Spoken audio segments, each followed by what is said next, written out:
Ladies and gentlemen, friends and colleagues, make time to reflect on what you've learned. The benefits of reflection have been proven by science, whereas the rest of my advice is from my own meandering mind. I will dispense this advice now. For any of you who actually know that song, bonus points and welcome Gen Xers.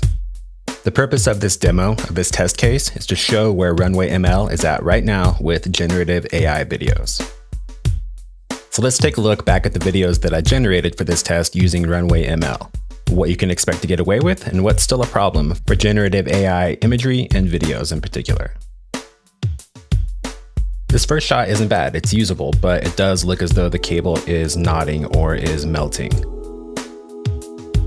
And the texture of the microphone cover is a little bit more like fabric than it is a metal mesh. This second clip is a great example of how AI is struggling with the human body and the gait of a human walk. But if we play it back, slow it down, and put some flares on it, it looks a bit more like a swagger. The takeaway here is that no matter how good AI gets or how good it is right now, it's always going to be better when a human applies creativity to it.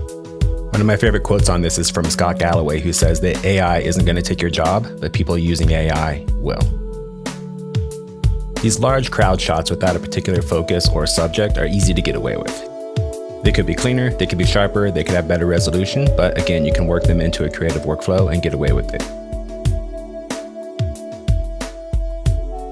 You're likely to have noticed there's not a lot of faces, and this reverse angle is specifically to avoid showing you the face because, as you can see in the head, things are getting a bit boxy, they're not exactly human shaped, but again, if you know this going in and you can leverage it as part of your creative work, you have something to work with. And tightening up on that same shot, we can see that the presenter has an extra bump, possibly extra ear, and the people in the crowd are very distorted as well.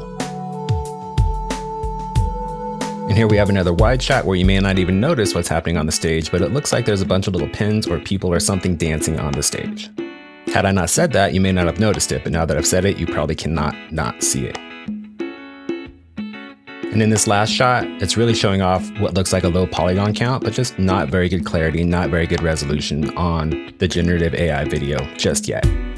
This is very early days, and the company that is doing this is well known for their bleeding edge work.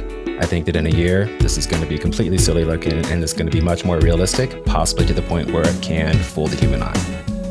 But as it stands today, RunwayML is not putting anyone out of business just yet, and you can use it so long as you adjust for the abstract, the surreal, and the random quality and proportions you'll see within it.